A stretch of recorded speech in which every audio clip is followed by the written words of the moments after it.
Okay, welcome back, guys, to the third Basis of Sikhi podcast. The theme today is 400 years since Guru Tegh Bahadur Ji's Prakash Purab. And just for those people that are probably thinking, why is it these two again, right? Because we did promise a lot of guests, right? And we do have a lot of guests recorded, right? Yep. We've got 2 recorded right now in the backlog. Yep. Then we've got one more that we're recording at the end of this week. Maybe 2, and then we've got a few more guests coming in the next weeks as well, right? Yep. But the reason for doing this podcast on Guru Tegh Bahadur Ji's 400th Prakash Purab is because these are like historical events. So once in a lifetime opportunity. Definitely. Last big event we had like this was Guru Nanak Dev Ji's one, right? Yeah, 550 years. Yep. So now we've got, that was Prakash Purab as well. Yep. And this is Prakash Purab as well. Even for that, the whole world was literally celebrating Guru Nanak Dev Ji. Because it was such a momentous occasion, you know?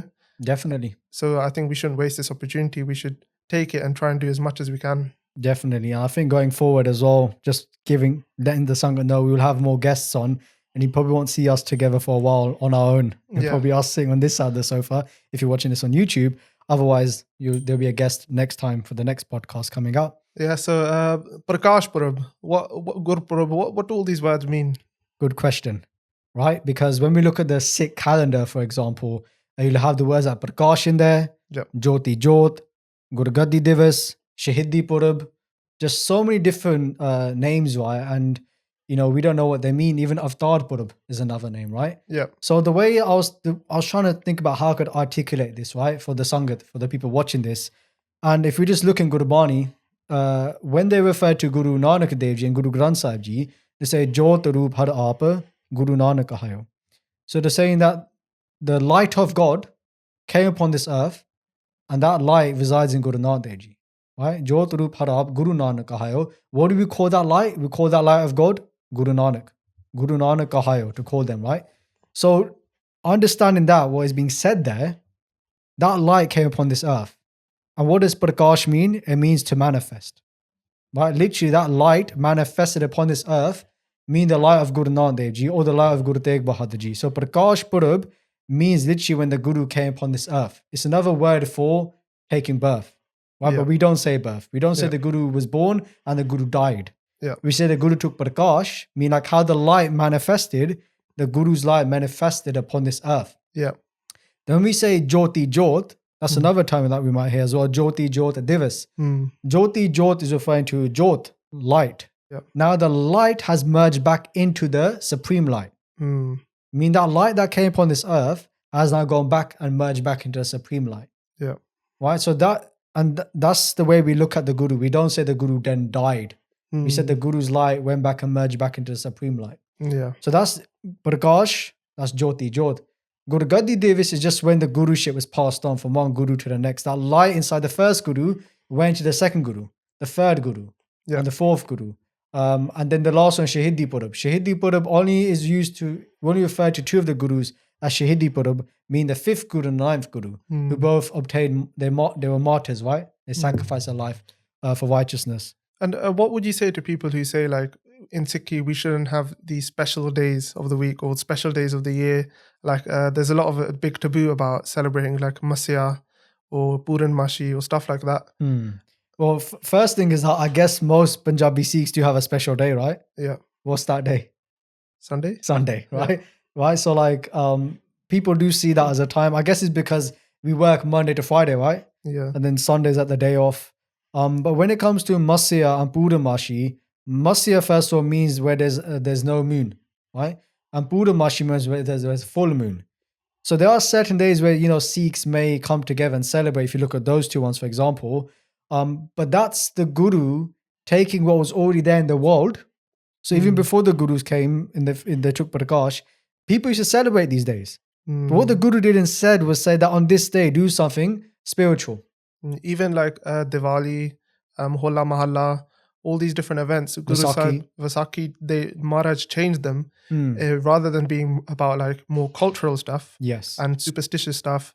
It was more about reading Gurbani, about doing Sangat with Guru Sikhs, doing Kirtan, doing Shastra Vidya. So I think it's a really big important thing, you know? 100%. And just 2 points on that. The first thing is that if you look at Guru Gobind Singh Ji's Bani, they say this about Guru Nanak Dev Ji. We said this in the other podcast as well. Tin hai kalmo dharma chalayo, sab sadhan ko raah batayo. They came to put people back on the path because they may be celebrating these auspicious occasions, but it was very cultural and they didn't understand the reason why they're doing it. That was kind of lost, right? But the second thing, and a very important point as well, because people can say, why are you making this up for? Especially when it comes to like Masya or Puramashi, for example, or like the new month. Gurbani backs that up because we have a prayer in Guru Granth Sahib Ji called Bare Maha, which is the monthly prayer. So, and the reason why that was written was because the Guru realized, Guru Nanak Dev Ji or even Guru Arjan Dev Ji, that Sikhs or Indians in general, right, would go to a Pandit, they go to get teachings for every month. Yeah. But the Guru said that these are the teachings you need to have in your life. The spiritual teachings. Guru Granth Sahib is all about spirituality, right? Sikhi is very practical in that sense. Like Guru Sahib's given us the tools and they've integrated it into society. So no matter what the occasion, it's like people, they always celebrate their birthdays. Yeah. But then what's wrong with celebrating Guru Sahib's birthday? Definitely. But on that point about birthdays, you're a cheeky guy. You're a cheeky guy. And you're a cheeky guy as well, yeah? Director Sahib, yeah? The person behind the cameras, yeah? Talking about banter, right? Guys are cheeky. So it was my birthday about 3-4 weeks ago, right? What's the date? None of your business. Nobody knows when my birthday is, right? I keep it quiet. Obviously, my family know, my schoolmates, right? Don't be checking your phone for the date or something, yeah? But nobody knows. But there's one of my, the Sevadas, the employees of E13, he knows when my birthday is, right? Yeah. And I said to him, don't tell anyone. Yeah. But he went and told everyone in every single WhatsApp group. Yeah. Then he told you as well, right? And you, obviously, you help out with the social media stuff, right? Yeah. And, the whole day I'm getting messages, which I don't like getting. Obviously, I appreciate them. Thank you for anyone who messaged me, in WhatsApp or whatever. But then I thought I got away with it. Yeah. Evening time, I still had Santi, I still had a class for my birthday, Yeah. Before I had my class, I'm on my WhatsApp, just check my messages, And all I see in one of the social media groups that we have is, bro, I'm posting this at 8 o'clock. Yeah, and do you know what it is? It's that Seva Singh's video wishing you happy birthday. Wishing you happy birthday. Proper cheeky. And the funny thing is, I even called you about that. Yeah. And I asked you how to post it. But I worded it in a way where I was like, oh, can we get Seva Singh to do a promotion today? Yeah. And you were like, yeah, go ahead. But he didn't say what the promotion is about. So he got away with it, right? So one thing about Guru Singh, he's got this little saying, right? It's better to ask for forgiveness than ask for permission. That is so cheeky, isn't it? Yeah. And then I experienced at that moment. So when it comes to things like birthdays and stuff like that, there's nothing wrong with it, right? But when it comes to the Guru's Purabs, the Guru's Prakash Purab, the Jyoti Purab, do we celebrate this? 100%. Yeah. And that comes in Bhai Gurdashi's Vara. If anyone doesn't know who Bhai Gurdashi is, they are seen as a key to Guru Granth Sahib Ji. Yeah. So they say, Qurbani tina Guru Sikha. They say, I am a sacrifice to those Guru Sikhs, Bhai Bhagata Guru Purab Karande.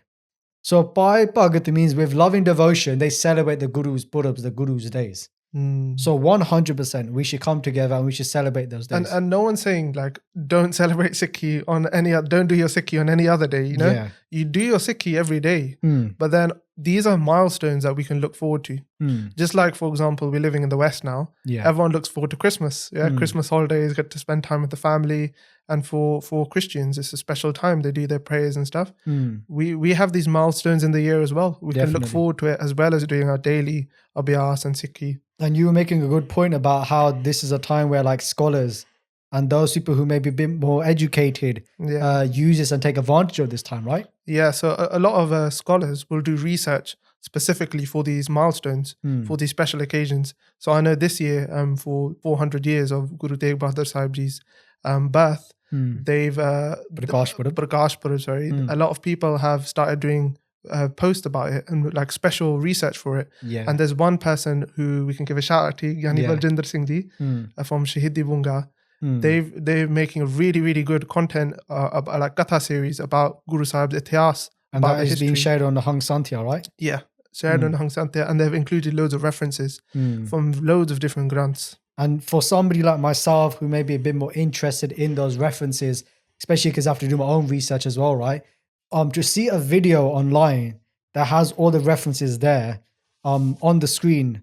I've never seen that before. You may see one reference from one scripture, one source, but to have it amongst 5 different sources is unbelievable, right? Yeah. So this is definitely a time where, we can learn so much. I've learned so much new stuff about Guru Tegh Bahadur Ji just by watching their videos and just doing research in general, right? Yeah. But another interesting point as well is that Guru Purabs are important time for Sikhs as well, because that was a time when you got a holiday, a shutti. Yeah. Or shutti are holidays, right? So many people that would study, like in schools and like in Texas, we call them, right? Or Vidyalas in India. When would they have their holidays? It was when there's the Guru's Purabs. And just on that note, I'm not sure if you saw that message that was getting passed around, that tweet of a Sikh doctor. And she was saying that for Vaisakhi, I'm going to take a day off.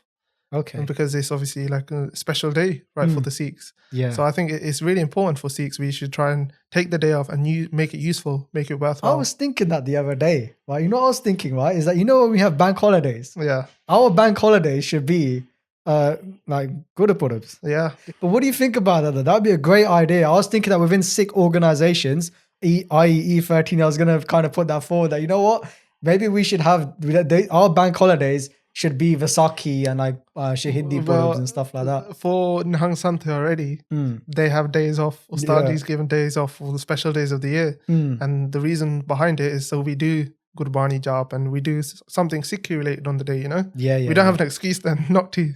Definitely. And hopefully we can come together and do that, right? So I think we've kind of touched upon all the aspects of why it's important to celebrate Prakash Purab. And this is 400 years since Guru Tegh Bahadur Ji has come on this earth. So definitely. So where did Guru Tegh Bahadur Sahib Ji take Prakash then? They took Prakash in Amritsar Sahib, very famous place, right? In specifically Guru Ki Mahal. I went there in 2018. Yeah. I never went again because it's just, when you go to Amritsar Sahib, there's so many places you can go, right? We was talking about this offline beforehand, me and the director in the background, right? About, we should do a vlog going to India, right? Going to all these places. But when I went, it's like, you go to all these sarovars, there's 5 pools in Amritsar Sahib, main ones. But to get to Guru Ki Mahal, it's like on the other side. So I was tired that day. I had to go get a limca from the shop and then carry on my journey, right? Or Nimbus. No, just limca, bro. Yeah. But I know it's nimbu. It is lime anyway. Yeah. And lemons and stuff. But Guru Ki Mahal, so just to go for the history briefly, our 3rd Guru, Guru Amar Das, he sent the 4th Guru to go and set up Amritsar Sahib. At that time, it was just a jungle. It was just a jungle. That's what it was, a wilderness. So Guru Ram Das Ji, our 4th Guru, went there with Baba Buddha Ji, who we'll talk about a little bit later on. They went and they started the seva of, finding the location where Harmandir Sahib would be, that people call today the Golden Temple. Yeah. And Santokh Sarasai, which is just down the road. But if they're going to make a city, then they need places to stay. Yeah. People need to come there and work. So they made shops, they made buildings, they made homes. And that area where they built that stuff was called Guru Ki Mahal. Right? So the 5th Guru lived there. The 6th Guru lived there. And very interesting, the 6th Guru actually fought a battle in Amritsar Sahib as well. Yeah. So for those people that may think, why would somebody fight in Amritsar Sahib? Even the 6th Guru had a battle in there, right? Yeah. In city Amritsar Sahib. And then we had the 9th Guru who took Prakash there. As well. So Guru Tegh Bahadur Ji, 9th Guru, took Prakash in that same place of Guru Ki Mahal as well. What's interesting after that is that Guru Tegh Bahadur Ji's Dadi Ji, their grandmother, who would their grandmother be? Putting you on the spot now. Guru Tegh Bahadur Sahib Ji. Yeah, his grandmother. Mata Ganga Ji? Yeah. Mata Ganga Ji, then who would be their grandfather then? If Mata Ganga Ji... Guru Arjan Dev Ji? Yeah. Okay then. Yeah, you put me on the spot there, bro. Yeah, I had to put in the spot, man, yeah. You didn't expect me to get that. I thought you would, because you probably talked about this offline before anyway, yeah. I just hired you up there. But that's good you know that. So Mata Ganga Ji took Guru Tegh Bahadur Ji. They were just a baby at that time, right? Balak di avastha de vich. And they took them to Darbar Sahib. They took them to Harmandir Sahib. And they did an ardas, humble plea to Guru Granth Sahib Ji, Ad Guru Granth Sahib Ji at that time. Others may call the Swarup Ad Granth Sahib Ji at that time as well. They did an ardas to Guru Granth Sahib Ji. And then Baba Buddha Ji took a Hukamnama Sahib. The same Baba Buddha Ji from Guru Nanak Dev Ji's time. Yes. Wow. So Baba Buddha Ji did seva of Guru Nanak Dev Ji, who's the first Guru. Yep. And Guru Tegh Bahadur Ji is which Guru? The ninth. The ninth Guru. It's crazy, isn't it? Yeah. From the first Guru to the ninth Guru. The seventh and the eighth Guru, they did not see physically. Yeah. The seventh and the eighth Guru were the Gurus before the ninth Guru, but they were younger. We'll go for later on the lineage, right? It skipped the son, went to the grandson, the great grandson, right? Yeah. But to have seen 7 Gurus in the physical form and to have served 7 Gurus, how blessed are they? Very blessed, right? Just like a really cool story that I heard a while ago was that there's a bit of it was like a healthy debate, right? A bit of a vichar session, right? Yeah. Conversation, right? Like we're having right now. And it was Baba Buddha Ji. Somebody was saying that Baba Buddha Ji is the most blessed Guru Sikh out there. The luckiest. The luckiest. Yeah. Because they met 7 Gurus. Yeah. But then someone else goes, no, it was Bhai Gurdas Ji. Yeah. What's so special about Bhai Gurdas Ji? Because they were the Likari, they were the writer of Guru Sahib. Yeah, of the first Swarup of Guru Granth Sahib Ji, right?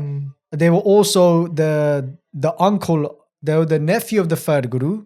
Yeah. They were the cousin of the 4th Guru, and they were the uncle of the 5th Guru, and so on. So they're related to the Gurus, and they served the Gurus. Yeah. So someone else goes, it was them. Then a 3rd person came and said, well, actually, you're kind of basing it upon numbers of Gurus, right? Yeah. But today, we have Sri Guru Granth Sahib Ji, who is Dasan Padshah Ke Jyot. They are the light of all 10 Gurus. So look how lucky we are today that we have all 10 Gurus in the form of Sri Guru Granth Sahib Ji in front of us. Yeah. So just a perspective, I guess, right? And I guess it's just hard for people nowadays to imagine, you know, because it takes time to build up to that Shraddha. Yes, I agree with you. And I to be honest, I don't even dispute that point until I heard something in today's podcast that we're going to talk about. Yeah. That is, even during the Guru's times, not everybody could meet the Guru, and they would have to put their hopes and desires, their faith into Guru Bani. Yeah. Right? It's just today, in those days, there was one Guru in the physical form. Yeah. But then people still see the Guru today. Yeah. So they'd have to have so much faith then to see the Guru, because it's easy to have transportation today, right? Yeah. Transportation is easy to have, right? Yeah. In those days, it was hard, right? So if somebody was on the other side of India, that's literally impossible, right? Especially with how long it would take, right? And you don't even know they're there. You can't go on Facebook and check, right? Yeah. Or ring someone, right? It's difficult. So definitely the aspect of Gurbani is a very important one. So Baba Buddha Ji took the Hukamnama Sahib, and the letter came Tatta, T, right? Tegh Bahadur. And that's referenced in Siddhi Gurupur Prakash as well, for anyone who wants a reference for that. Yeah. But they weren't named Tegh Bahadur at that moment. Yeah. What happened afterwards was that they were taken on another day, very similar occasion. I won't go for all the history, otherwise you turn to a history lesson. Do you want to give a disclaimer as well for the podcast? This podcast, I think, is going to be more historically based. You know? Yes. More talking about the history of Guru Sahib. Definitely. But we'll still bring in concepts that are like, more practical. Yeah. Like even this point here actually about taking your name from Guru Granth Sahib Ji. Yeah. Like, was your name taken from Guru Granth Sahib Ji? Hanji, I think mine was. I don't even know. I don't think my parents will remember. Yeah. So that Shabad is very important because that's like the kids teaching. Like if somebody came up to you that was very successful and they said to you that if you tell your kid to do this when they get older, they're going to be successful. Yeah. We're most likely to follow that. Yeah. But who is more successful in the world? All these people or Guru Nanak Dev Ji? Who's the greatest? We say Sabte Vadda Sat Guru Nanak, right? So if Guru Nanak Dev Ji, Guru Granth Sahib is giving a teaching to that child when they're born, that's like, have to take that upon board, right? Yeah. So for those that are listening, if you're gonna have a kid, if you've had a kid and you can go and find out, or if you're gonna have kids in the future, then make sure you keep that Shabad. Yep. If you can't understand it at that moment, we got phones, record it. Yep. Just voice record it. And then afterwards ask somebody that send it to us, email it to us. Yeah. What's our email address? info@everythings13.org. It's probably written in this office somewhere. It's that, right? Yeah. And we'll tell you what it means. We'll send you the translations for it. Yeah. Right? So what we got to? So we were talking about how they were named then, right? Guru Sahib Ji, when they met Guru Hargobind Sahib Ji. Hanji. So that's another point actually. We didn't even talk about that. That the first time Guru Hargobind Sahib Ji met Guru Tegh Bahadur Ji, so this is before they went to Harmandir Sahib. What was the first thing Guru Hargobind Sahib Ji did? And they bowed their head. Yeah, to their own son. to their fifth son. Yeah. So they have 5 sons in total, right? Guru Har Gobind Sahib is their father. The 6th Guru is the father of the 9th Guru, right? Yeah. So the 6 Gurus already had 4 sons. They got 1 daughter as well. So the 4 sons are Baba Gurditta Ji, Baba Anirai Ji, Baba Talra Ji, Baba Surajmal Ji, Bibi Viro Ji is the daughter, and then Guru Tegh Bahadur Ji is the 5th son. So Guru Har Gobind Sahib Ji hears the news. They come and they see their son for the first time and they bow to them. It's crazy, right? Yeah. A father bowing to their own son. But you don't really hear about that anyway, right? Especially like a king, like a Maharaja. You know, they would never bow to the son. Hanji. So to see that happening was, to hear about that is amazing. And then somebody questioned Guru Sahib Ji in a humble way. They said by Bidhi Chand Ji, who's very famous Guru Sikh in our history, they said, why are you bowing to your son for? You didn't bow to your other 4 sons, so what is the reason for bowing to your 5th son? In humility, they said. They didn't question them in that kind of way. And Guru Har Gobind Sahib Ji said that this 5th son of mine is going to become the Guru in the future.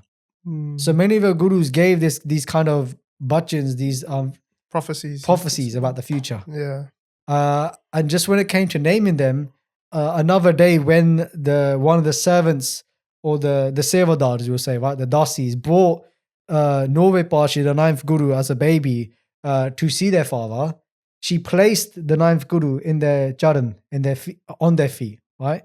On the feet of the 6th Guru, on their father's feet. And when she lifted them up, what is the famous terminology used for the 6th Guru? It's Miri Piri de Malak, right? Meaning that they carry the 2 swords, right? Yeah. So when she lifted the 9th Guru up, Guru Tegh Bahadur Ji at that time, they grabbed onto both of their father's swords, the handles of the swords, and they didn't let go of them. And the servant, she tried to pull this baby 9th Guru back, right? But she couldn't. She didn't have the strength. And that's when the 6th Guru, their father, they started to laugh. And they said that they're already giving us an ashara. They're telling us what their name is going to be. And they say that this child is going to be very brave with the sword. Hence, the name would be Tegh Bahadur. Guru Tegh Bahadur Ji, which means Tegh the Bahaduri, the one who's brave with the sword. Yeah. So that was how they were named.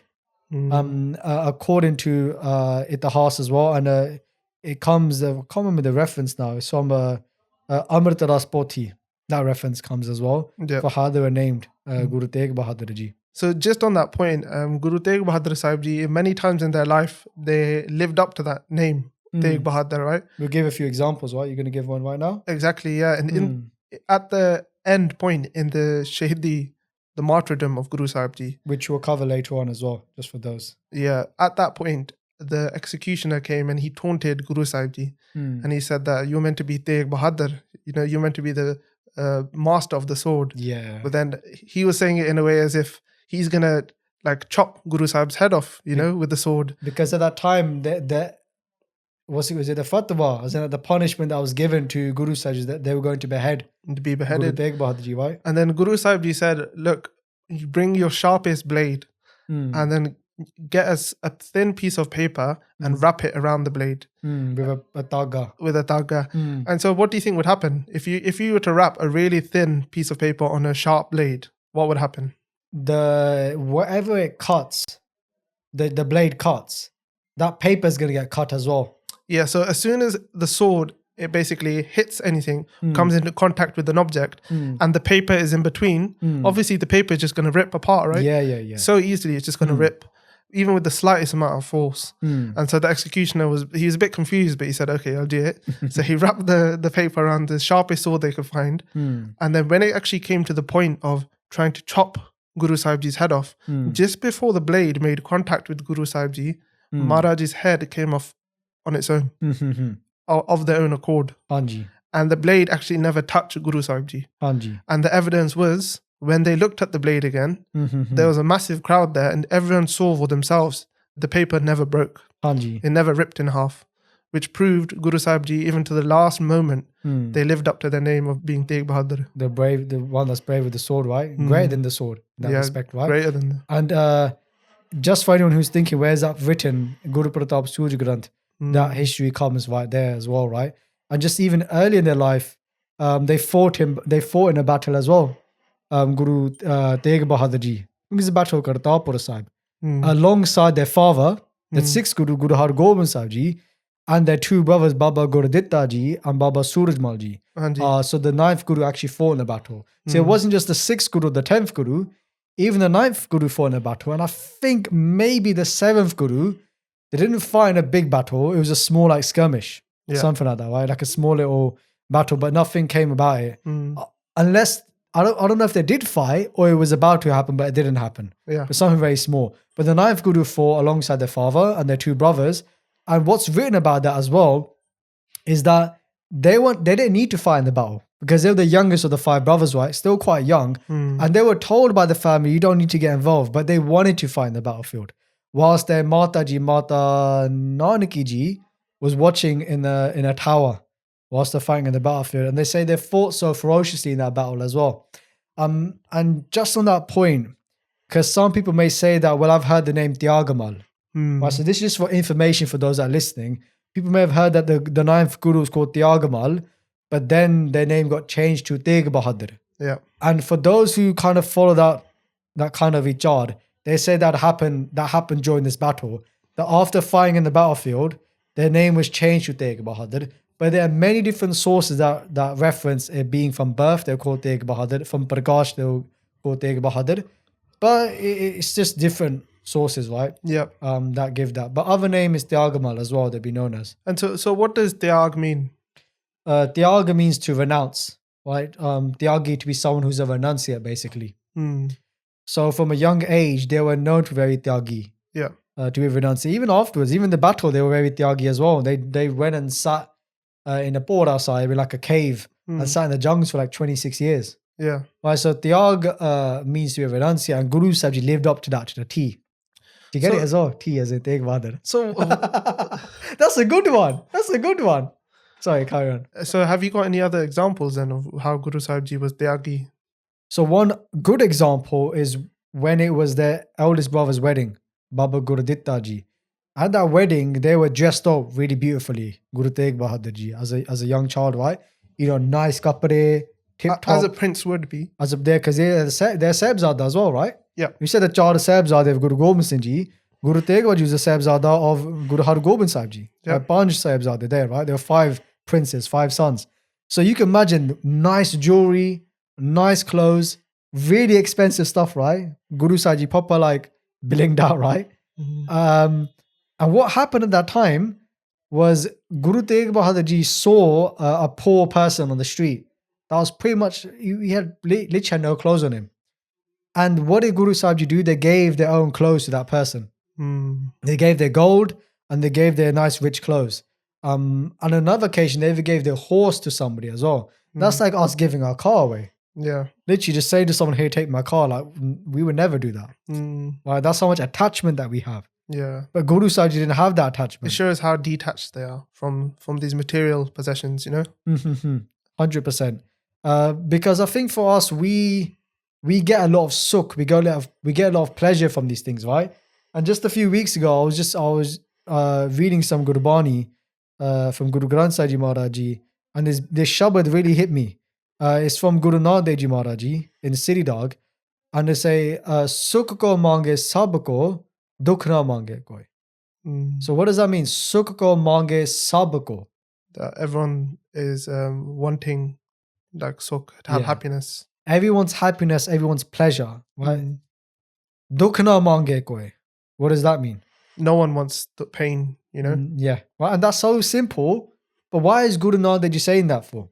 When they're saying sukh here, they're saying pleasures. Everybody wants nice food. Everybody wants, nice things to drink. They want to be able to have a comfortable bed. They want nice cars. They want nice homes, all these kind of things, right? Sukh ko mange sab ko, but dukh na mange koi. Nobody wants pain. What pain do you think they're on about here then? Worldly pain. Worldly pain, definitely. But if you look at it more spiritually, it's talking about pain of like waking up in the morning having to meditate. I know that pain. Right? Trying to get out of a warm bed. There you go. Like, especially when it's cold outside, right? And you don't want to get up. Right? So that is a big pain. Right? Because when you're so comfortable in your bed and, like that example we give all the time about like, you wake up in the morning, you check your alarm clock and it says you got 2 hours more to sleep. Yeah. That's like the best feeling. Yeah. If it's like you only got 1 minute left, you got to wake up, you're like, proper dookie. Right? And you're not saying if you snooze, you lose. Yeah. I'm not even joking. It's true, man. Right? Because I never used to snooze. For first 20 years of my life, I never snoozed once. As soon as I started snoozing, literally, I started losing, man. Like, you sleep for longer. Yeah. Right? But that is a big pain when you have to wake up in the morning, right? And you're so tired and you have to go do a shnan, especially if your water's cold. You know, those days when the boiler's not working and you got to have like a thanda shnan, a cold bath, that is killer. Yeah. Right? But we don't want that dukh. But Guru Sahib says, Sukh hai ko dukh agla. That pleasure we're getting right now from all these other items, right? Sleeping, all these kind of things. They got dukh agla. What that means, Sukh hai ko dukh agla. Agla means parlok de vich, in the next world. Or even later in our life, the go that we start to get dukh because we start to regret. We start to regret because we start to realize that hira jaisa janam hai kaudi badle jaye, which means that this human life is so precious, but we traded it for a mere shell. Meaning that all these things that we saw as pleasure was just like a kaudi. It was just like a 1p, 1 penny. Yeah. But saying God's name was the true wealth. Right? Like Guru Sahib says in Gurbani, Har har naam kamavna, Nanak eho tanasar. He said that by saying God's name, Har har naam kamavna, and God's name, Nanak eho tanasar. Tana means wealth, sar means shrest. This is the highest wealth you can get. But we don't want to have that wealth. And this actually reminds me of a really funny story that one of these, there's this famous guy called David Goggins. Okay. And he's like a motivational, like inspirational guy, you know. And he used to be in the army, and he used to be like a trainer for like proper rough army cadets. He used to train them up. And so he tells a story that when he used to go out on runs, they used to do like, I don't know how many mile runs every day. And the soldiers, they would know where the start point and the end point is, right? Because they would see, we left from this point in the base, we're going to come back to that point. And he noticed as they were coming around and they were coming closer to the end point, they were coming back to the base, all the soldiers, they started getting happy. You know, they all started, you could see smiles on their faces. They were getting motivated again. They were getting hope. And then what he used to do is he used to carry on running. He didn't stop at the end point. Off the finishing line, he kept running. He kept on running past the finishing point, and the soldiers aren't allowed to stop until the trainer stops. Yeah. And what he noticed is as soon as he ran past that line, all of their faces dropped. And he noticed that because what they were doing is they were living in hope. They were living for the sukh. They were living like only for short term. Yeah. And his whole philosophy is you should challenge yourself. You should look for the dukh. Not saying we should in that sense, like it's being comfortable with the uncomfortable, right? Exactly. We shouldn't get complacent. And so whenever he does any of these things, exercises and stuff, he always tries to push you beyond your limits, because that's the only way we ever grow, you know. Definitely. So even on that point then about sukh, because our guru had a lot of pleasures in that respect, right? In terms of food, wealth, gold. And people would come and look at the guru and think that, look, you know, you're meant to be very spiritual. We have all these nice items. So we're not here saying to someone that you have to go and live in the jungles or you have to sell all your nice items and you got to live a life where you have nothing, right? That's not the point here. Someone may say, if you're Sikh, if you're spiritual, can you be rich?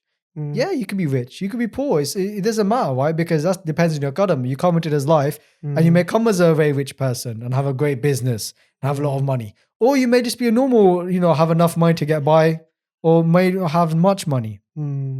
But this is where it gets interesting, right? Because the guru had everything in terms of worldly items, but there was a time where the guru was on their own and they didn't have shoes on their own feet. Yeah. Guru Gobind Singh Ji, right? So it was about the attachment, like you said earlier, right? It's about we have to be detached from these things. And to have contentment. And that pankti always comes to mind, that bina santok nahi ko raja. That without contentment, without santok, you'll never be fulfilled. Yes. Because you're always looking for more and more. 100%. And even just to add to that point, talking about kings, there's a famous king called Raja Janak, very famous, comes in Gurbani, comes in Bhai Gurdashi's Vada as well, right? Raja Janak was such a wealthy spiritual king, a saint, that one day another spiritual being came to see them, and they thought, look, this person's got so much wealth, right? And they had this subtle ego inside them, like, look, they're not that great. Why they're so proud? They're sitting on this throne, they got all this wealth and stuff, and he had this subtle ego in his mind that he was better than them. He thought because he's a king, how can he be so religious? How can he be spiritual? Yeah, 100%. And it came to the point then when one day, to skip the long story short, the Raja Janak's kingdom was burning down. He's losing everything, all that wealth. And Raja Janak is standing outside looking at his kingdom, looking at it all burned to pieces. Yeah. And that other spiritual being with them, he was like a sadhu. Yeah, like a sadhu. Yeah. And he's looking at the burning building and he's realized that he's left his stuff in there. Yeah. His Gadavar, like his water, it was like his water pitcher. Water pitcher, yeah. Like one or two other items, right? So the king has lost all his gold, he's lost his mansion, stuff that is priceless. And this other sadhu is worried because he's got his little water pitcher that he needs to fill his water up with, right? So he's gone running into the building to go and get his stuff. And the king is just standing there. And the king said to him afterwards, they go that Raja Janak says that, look, you talk about attachment. This whole kingdom just burnt down, but you went running inside because you were attached. You were so attached to a little water pitcher that you had as well. So when it comes to this idea of attachment and pride, because somebody doesn't have a lot of stuff, it doesn't mean that they don't have pride. Yeah. Because you could be proud that you don't have a lot. You could have pride in that I'm better than you because I don't have that much. Exactly. We could be so proud that, look, I don't have anything, man. I'm better than you. Yeah. Look, you singing this one. I'm more spiritual than you. But we're still holding on to the pride inside our own head. Right? And, it comes in Gurbani many times, like, chup hai, chup na ho vaje, lie da hale vatad. You can stay quiet as much as you want, but inside, are you quiet? Right? And that reminds me of a Sakhi about Bhai Shah Ji. So they were really famous Gursikh in the time of Guru Gobind Singh Ji. And they were really mischievous. So they wouldn't do like orthodox things, they would always point out things, but in a funny way, in a like satirical way, and they'd expose things. And so one time they were doing Chaur Sahib of Guru Gobind Singh Ji Maharaj. And in the darbar, there was a sadhu who was sitting there. And he had put like a lot of mud. You get those sadhus, they put like stuff all over their bodies, like mitti and stuff. Yeah. Mud all over his body. And he was sitting there and he was like, with his eyes shut, he was like pretending to meditate, like have like proper spiritual person, And by Sutre Shahji noticed that he kept on opening his eye a little bit. And so what he started doing is he started pointing at the sadhu. Yeah. From while he's doing Chaur Sahib, he started pointing at him, and the sadhu he was seeing this, and he was getting really annoyed. Andro, he was getting garam, like really heated and annoyed. And then he shouted out to Guru Sahib Ji that, Guru Sahib, what is your Gursikh doing? Look, he's making faces, he's pointing at me. Obviously, pointing is considered rude, And then Guru Sahib Ji said to Sutre Shah Ji that, Sutre Shah, are you doing this? Yeah. And Sutre Shah, he said, Nay, Maharaj, I'm not doing that. And the sadhu said, Maharaj, he's lying. He's doing that, I must have winded up more. He winded me up even more. And then by Sutre Shah Ji said, look, if you're meant to be so spiritual, you're meant to be in some great meditation, then why are you getting so angry? Because if you're meant to be a sadhu who's got great spiritual avastha, you can't get angry that easily, There you go, right? So even if somebody did, renounce the world, or if somebody did take on that path of renouncing certain items, they may have renounced the worldly items, but they haven't renounced what's in their own mind, the pride, the ego, right? Oh, and just to clarify, so Sutre Shah Ji was actually pointing at the mud on this, like he's meant to be a renunciate, Yeah. And he was pointing at that mud on him. So he wasn't actually pointing at the person. No, he wasn't pointing at the sadhu. Yeah, so he was the technicalities, right? Very witty, innit? That's like you, very technical, innit? Well, I tried with the birthday stuff, innit? Yeah. Proper cheeky. Yeah. But just more on that, being a renunciate then. Well, that's like, with Guru Nanak Dev Ji Maharaj Ji, that's what they were picking out. When we talk about leaving the world, it was that those people, they're not truly left the world. Right, so there's nothing wrong with doing that. There's many, for example, look at Baba Deep Singh Ji. They never got married. Bhai Gurdas Ji never got married. They never lived like this Gristi Jeevan that we know of today. Yeah, but it's the recommended way of life to live in the families, the householder's life. Yeah, because all 10 gurus, excluding the 8th guru who left their body at 8 years old, so they weren't going to get married, right? It's very young. But all of our 9 gurus, they were all married, they lived the Grist Jeevan. So majority of Sikhs would follow that way. Like you say, 95%. of Sikhs, right? Again, we're not trying to say you have to do that. It's just a recommended way. So just on that point, people who didn't live that like Gristi Jeevan in history, they would dedicate their life to doing like Prachar or Gurbani, Abhyas, Pantadi Seva, or Bhakti, you know? Yeah. They would do in like intense meditation. And I remember hearing a bachan from a Mahaprabhu that if you don't live a Gristi Jeevan life, you actually have to do 10 times the meditation. Because that's how valuable it is to live in a householder's life. And that's if you're following the spiritual path, right? Yeah. It's like a random like Dave on the street, for example. They're not going to do either anyway. Yeah. Not when I say Dave, I'm not talking about God here. I'm just talking about people in general. Just in case someone thinks I'm picking on white people or something like Why that. are you discriminating against Dave? I'm not. I'm just, that's a name that you use, isn't it? Random, like a random Indrapal on the street. There you go, right? That's worse. Don't say that. But you get what I'm trying to say, right? Yeah. But on that point, Guru Tegh Bahadur Ji did get married as well. Ninth Guru. Mata Gujri Ji, who's Guru Gobind Singh Ji's mother, Mata Ji. And what's really cool about, very beautiful actually about their wedding, their Anand Karaj, was when they were going to get married, the father of Mata Gujri Ji, they actually came to Guru Har Gobind Singh Ji and they did a humble plea to them.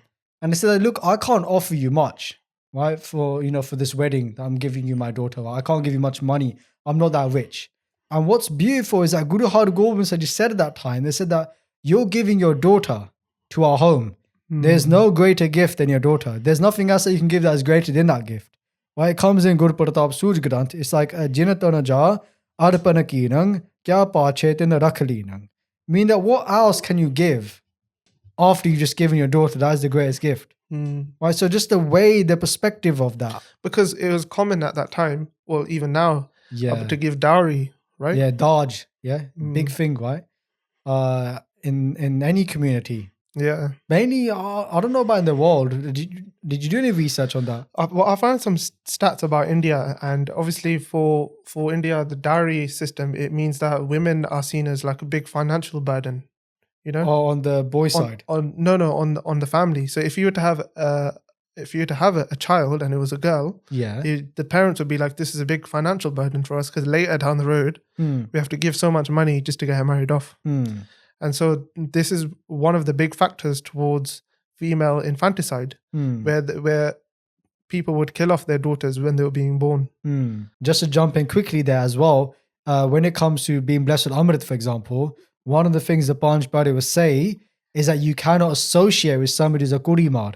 Kurimar literally means that, to kill your own daughter. Right, for that reason specifically. So not to take out context, for that specific reason, especially that you kill your daughter because they're a girl and it's a financial burden or something along those lines. And then in other stats, for poor families, it's really bad because they would take out big loans and they would get into like crippling debt. They would like have to sell their land. They had to sell so much stuff just to pay off to get their daughter married. One thing that I remembered actually from last year when we made a video on this, it hasn't come out though because the series was put on a hold. But it was also that when the girl would go to the boy's side and start living there, that even she'd get them pressure from like the in-laws and stuff because of that, because it didn't pay up and stuff like that, right? Yeah. So there's so many levels to this. And because of that pressure, there's a stat that says 8,000 women die every year because of this dowry system, because they're getting harassed so much that they commit suicide or the in-laws actually kill off the lady. Again, if you just look at this example of Guru Har Gobind Singh Ji, look what they're saying. They're saying that she's such a gift. Herself, there's no greater gift than that, right? You can't even put a price on that.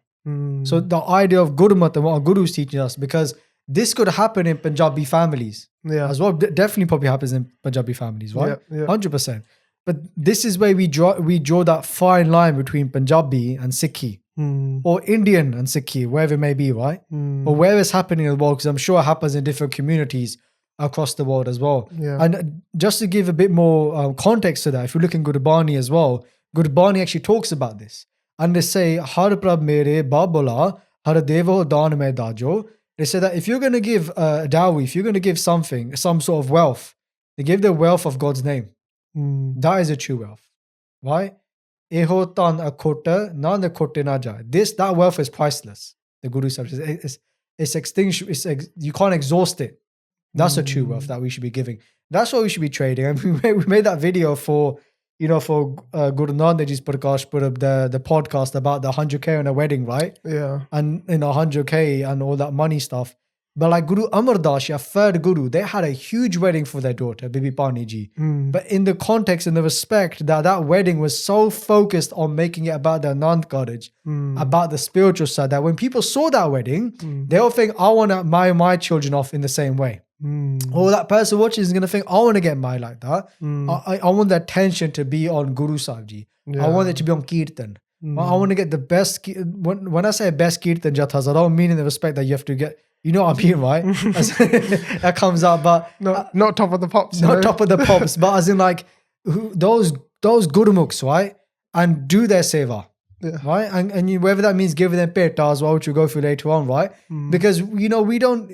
Another interesting point, going off on a bit of a tangent, but it's an important one that people don't actually know, is that like when you go to a Guru Card and you have a Kirtan Jatha there, right? That does Kirtan.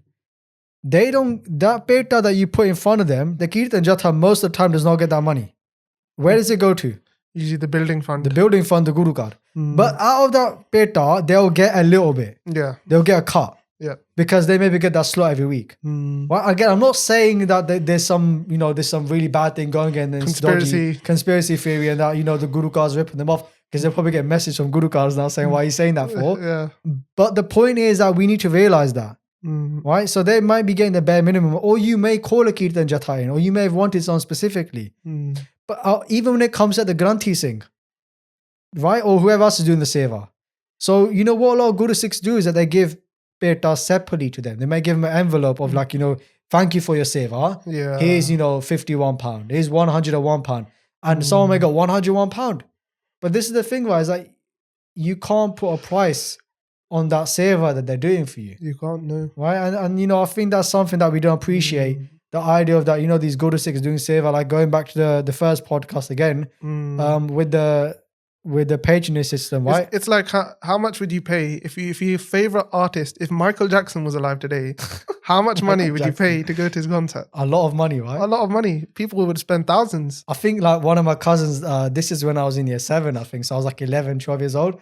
Went to the wedding party, because we didn't go to Anand Karaj just then, innit? We just went to the wedding party, because Anand Karaj is too early in the morning. Right? So you sleep. Because you had the Jago the day before, right? I don't go to Jagos anymore. Yeah. Right? Maybe, who knows in the future, right? If you have to go for families just to show my face, right? But, you're tired from the Jago. You go home at like 2 o'clock in the morning from, spinning around all night, right? But the next day, you miss the Anand Karaj, you go to the wedding party, getting to the point now. And I think they had Sukshinda there or Jazzy B, I can't remember which one. Yeah. And I asked how much was it for them to book, and they said something like 20 grand. Crazy. Right? But nothing against them, right? They're cool artists, right? You used to listen to them back in the day. That's crazy. But they're not worth 20 grand. But even if they are or not, the point is that if you can spend 20 grand on them, why would you not spend X amount of money on the Kirtan Jatha? Yeah. Do you understand what I'm trying to get? The perspective, right? Exactly. Just people don't take that out of context, because I know what people are like, man. They might send Sukshinda Shinda saying that places of these things, cussing you for charging 20 grand. You say, I didn't. Just understand the reason. The whole point is that when it comes to Anand Karaj, if you were to support these Kirtanis and like actually give them good money and give them interest, demand, what would only happen? The quality would go up. Yeah. The Kirtanis would be more inspired, more motivated to make this their life goal. Because at the moment they're like just doing it here and there. But if they had that motivation, if we had that patronage system, they would dedicate their whole life to it, and we would have great Kirtanis, like there was in the past. Not to say there's no great Kirtanis now, but the point is that point itself, that to support them, to take that on as a craft, as a skill, and then to teach others. Because now we got all these messages, we need a Kirtan teacher who can teach us, but those people who can invest in their own skill and craft, and then they can teach others that as well, which is really important. So Guru Sahib Ji got married to Mata Gujari Ji. After that, Guru Sahib Ji's the Guruship was passed on. So they're the 9th Guru, and their father is a 6th Guru. So that means there's 2 Gurus in between. Yeah. So just in summary, it was given to the 7th Guru, who was the 6th Guru's grandson. So Guru Har Gobind Sahib had 5 sons. Baba Guru Ditta Ji was the eldest of the 5 brothers, and Guru Tegh Bahadur Ji was the youngest. Big age gap, right? Yeah. So Guru Tegh Bahadur Ji's, Baba Guru Ditta Ji's son was Guru Har Rai Sahib Ji. They were given the Guruship. And what was the age difference in between Guru Tegh Bahadur Sahib Ji and Guru Har Rai Sahib Ji? About 9 years. Okay. Yeah, it was. When I checked a few days ago, it was about 9 years.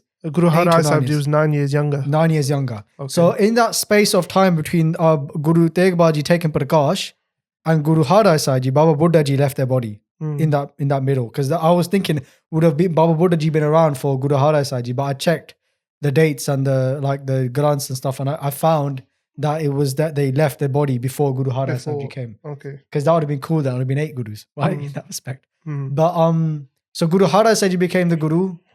And Guru Tegh Bahadur Ji left at that time. Guru Tegh Bahadur Ji went to Bakale Pind, and they stayed there for 26 years. In that space of time, you had Guru Har Rai Sahib Ji being the guru for a long time, and then you had Guru Har Krishan Sahib Ji, who was their son. So it skipped so from Guru Har Gobind Sahib Ji, it skipped the son, and it went to the grandson and the great grandson. Then Guru Har Krishan Sahib Ji was the guru for about 2.5 years. Yeah. After their father, the 7th guru. Now, Guru Har Krishan Sahib Ji, when they left their body in Delhi, they gave the Guruship to the 9th Guru through a spiritual way, Dhyan Tarke. Right? So they wasn't there physically, they did it through their Dhyan. There wasn't like a ceremony like the previous Gurus. There wasn't a formal ceremony. Formal ceremony, yeah. But it was the Guru Gaddi was still passed on. And actually, just on that point, what was the formal ceremony? Because I heard they used to give like a coconut. Yeah. Coconut was given. Yeah. 5 paise, 5 coins was given. And other items may have been given as well, like a mala would have been given as well. The guru would have walked around, the common guru would have walked around the next guru 3 times, did a parikrama, matha take to them. They would have given a topi, a sali topi is called, not topi, normal hat, is the star in those days, and other types of items as well. But the main things you always hear is 5 coins, coconut, and Parikrama as well. Right? So those were the items that were given. So that formal ceremony didn't happen in this case then? So the Parikrama happened. Okay. So Dhyan Tarke, so Guru Har Krishan Sahib Ji, I don't know how you said in English, Dhyan Tarke, as in like they focused upon the next Guru, even though they were miles away, and they did Parikrama and matha take to them through concentrating, but the items were sent. The coconut and the 5 coins were sent with Baba Guru Ditta Ji. Not the Baba Guru Ditta Ji of Guru Har Gobind Sahib Ji's son. This Baba Guru Ditta Ji is from the lineage of Baba Buddha Ji. Okay. Who used to do it for the first 6 gurus. Yeah. Now his lineage carried on that of passing on the items and putting the tilak on the matha, the sign of the Guruship, and whatever other items were given as well. Yeah. Right? Did Baba Guru Tegh Ji know where to go? Yes, because Guru Har Krishan Sahib Ji told them. Yeah. They said that the next guru, Makale Pind de vich, they Makale Pind, right? And they said Baba as well. Now, what's very interesting with the word Baba is that what does Baba refer to? Elderly, someone elderly. But also in terms of family relationships, who would be your Baba? Your grandfather. Yeah, your dad's dad, right? Yeah. So Guru Tegh Bahadur Ji is technically Guru Har Krishan Sahib Ji's Baba Ji. Yeah. Because Guru Har Krishan Sahib Ji's father is Guru Har Rai Sahib Ji, and Guru Har Rai Sahib Ji's father is Baba Guru Ditta Ji. And Baba Guru Ditta Ji's youngest brother is Guru Tegh Bahadur Ji. So like their grand uncle. Yeah, but we call them still Baba Ji, innit? If you ever met your granddad's brother, you call them Baba Ji as well. Yeah. Right? That same respect, right? Yeah. So they were literally saying that as well. That the next guru is my Baba Ji Makale Pind. Yeah. So the Guruship was passed on. But when they got to Bakale Pind, everyone knew about this. Everyone found out. The word had got out. Right? Bear man's knew, right? Bear man him. Yeah? To the point where a lot of the family knew about it as well. Yeah. And there was this blessing given by the 3rd Guru that the Guruship will always stay in the family after the 4th Guru. So the Guru's family name was Sodhi. The Sodhi ones. Yeah. So whoever's a Sodhi can become the Guru. Yeah. But 22 Sodhis turned up to Bakale Pind. 22. That's bare Sodhis. Right? You might know a Sodhi. Doesn't mean they're from that Sodhi ones. Or they could be. 22 Sodhis came there and they all claimed to be the Guru. So like today we talk about all these Bakhandi Babbe and stuff and all these fake people, right? Yeah. This is happening in the Guru's times. Yeah. In the Guru's village. Yeah. But what is the Guru doing? The Guru is staying hidden. Yeah. When 22 other people claiming to be the Guru, and out of those 22 people, the most prominent one was Tidmal. Tidmal is Guru Har Rai Sahib Ji's brother. Yeah. So they are also the grandson of the 6th Guru. Tidmal, who is the older brother of the 7th Guru, he says that I am the Guru. So he goes up saying that proclaiming to be the Guru. But what makes him more authentic, makes him the best contender, if you want to say it like that, is that Tidmal had Sri Guru Granth Sahib Ji with him. Right? He had Ard Granth Sahib Ji Maharaj. So that made Sangat think that Tidmal seems like the best, they seem like the most logical person to be the Guru. Yeah. So then how is anyone ever going to find out that the true Guru is Guru Tegh Bahadur Ji? But what's interesting, Guru Tegh Bahadur Ji staying quiet, which is because a few days ago I was talking to a Guru Sikh and we were talking, they were talking to me about how like there's a lot of, fake people out there doing, I'm not trying to slander anyone or go into the whole route of India, but there's a lot of people doing the wrong thing, do wrong prachar. Well, we may know them, we may have heard of them, right? Why? And they may do this in Guru Sahib Ji's Darbar, in Guru Granth Sahib Ji's Hazuri. And we may think, why is the Guru letting this happen? For the Guru is sitting there. If the Guru was alive today, they won't let this happen. Again, we can't speak for the Guru, so I'm not going down that road. But all we can do is look at the house. Guru Tegh Bahadur Ji was there in that village. Their own mother would say to Mata Nanak Ji, why not do nothing about this? In the humility, right? Why don't you come out and say something? Guru Tegh Bahadur Ji said, I'm not saying nothing. Don't tell no one that I am here, I am the Guru. They wanted to stay gupt. Yeah. But the truth was going to come out eventually, right? Yeah. And that's something that we have to understand, that yes, things are difficult. Yes, a lot of bad things are happening. And the comment section, people like to chat a lot of rubbish, honestly, right? And they say things about Sikhi, like, oh, Sikhi's failing, Sikhi's going down. But you can look at that time. Look how bad it was. Look at the state then. Right? Look what was happening then. But the truth always prevails, right? Yeah. Guru Sahib Ji will always take care of their Guru Sikhs. And, we have to, and this is said by saints as well, right? Look at the halat of the Panth. Before the split of India and Pakistan, if you look at Lahore, which is where Guru Arjan Dev Ji gave Shahidi, Lahore used to be packed. Yeah. Thousands upon hundreds of thousands of people go to Lahore for their Shahidi Purab. Yep. After the split, nothing. No one. It got to a state where there's only 5 Singhs there. And even after that, then those 5 Singhs vanished. Even Kartarpur Sahib.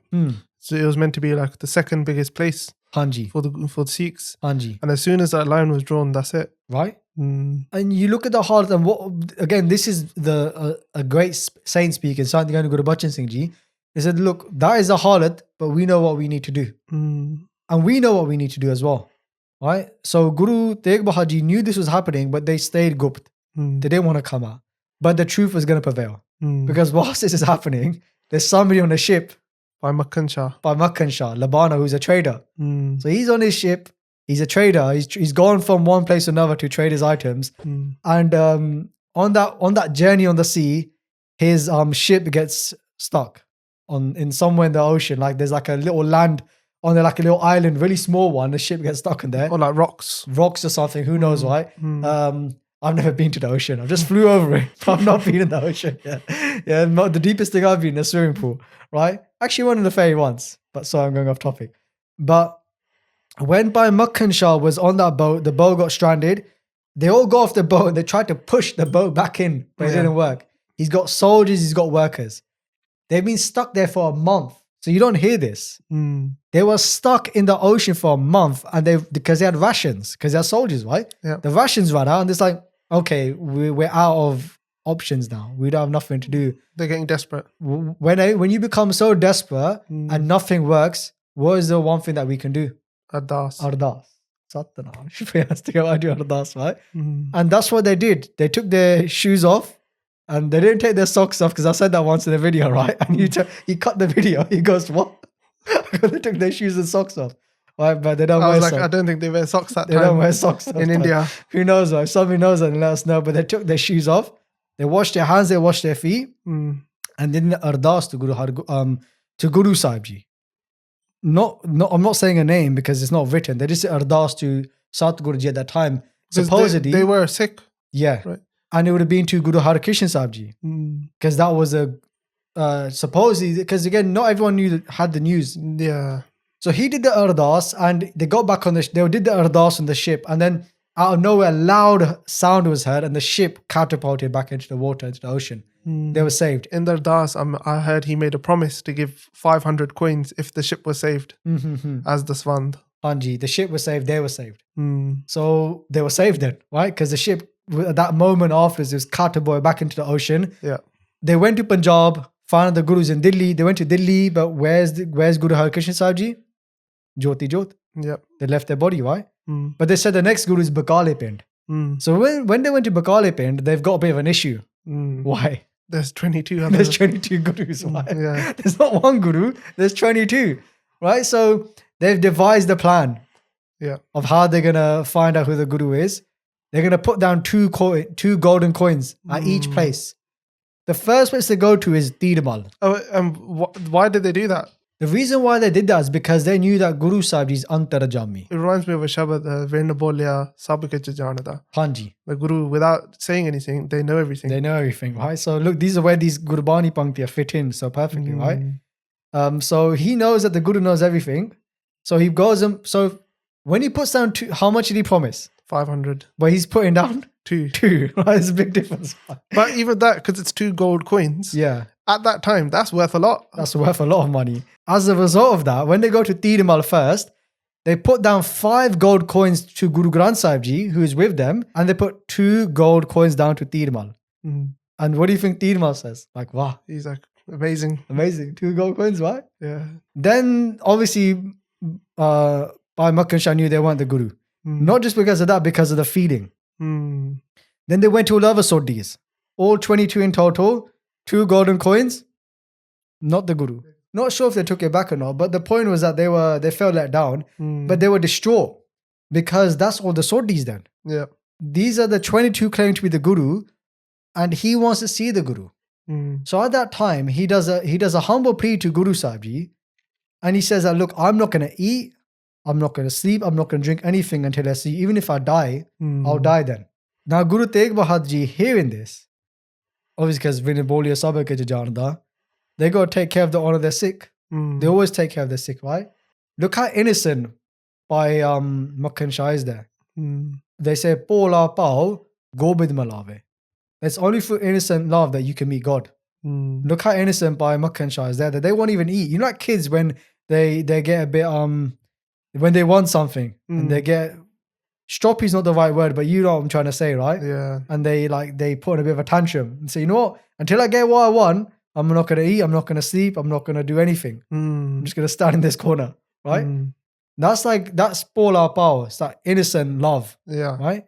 Same way you can look at it in this respect, that Bhai Makhan Shah had that innocent love, so I'm not going to eat anything. And now when this is happening, Guru Sahib Ji knows this, Mata Nanak Ji is seeing this. So what was the bahana, what was the means for them finding Guru Sahib Ji? That when Bhai Makhan Shah is sitting there so distraught, somebody walks past, one of the Masans, right? Which we'll go through in a bit, who's the Masan. And they said that you've missed one person. Yeah. There's Guru Har Gobind Sahib Ji's son who's living here as well. But they don't do anything though. Yeah. They just, they just mind their own business, don't speak to anyone. They just meditate all the time, all this kind of stuff, right? And Bhai Makhan Shah's like, I want to go and see that person, right? And when they go and see Guru Sahib Ji, they come inside and they have darshan. The Guru Sahib Ji doesn't let anyone else in. They don't let them in. And at this time, what's written was so beautiful is that Guru Tegh Bahadur Ji knows that now they have to become Paragat. They now know that they have to take their weight upon the world on their own shoulders. So then they give Agya to Bhai Makhan Shah. Right? And then Bhai Makhan Shah goes on the roof and they shout out, Guru Ladore, Guru Ladore, that I found the Guru.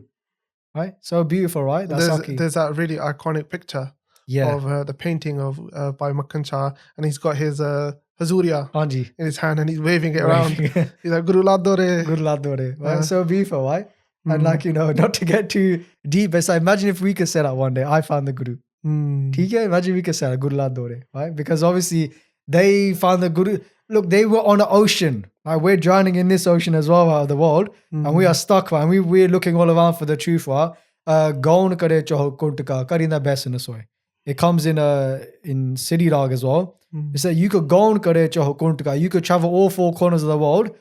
Karina besana soy. But for one moment, you can't even sit still. Or soy, you can't even sleep. But it said chit ave os par brahm, tanamana sital hoy. But when you meet the Guru, when you remember the Guru, when you connect to the Guru, then you truly get that peace.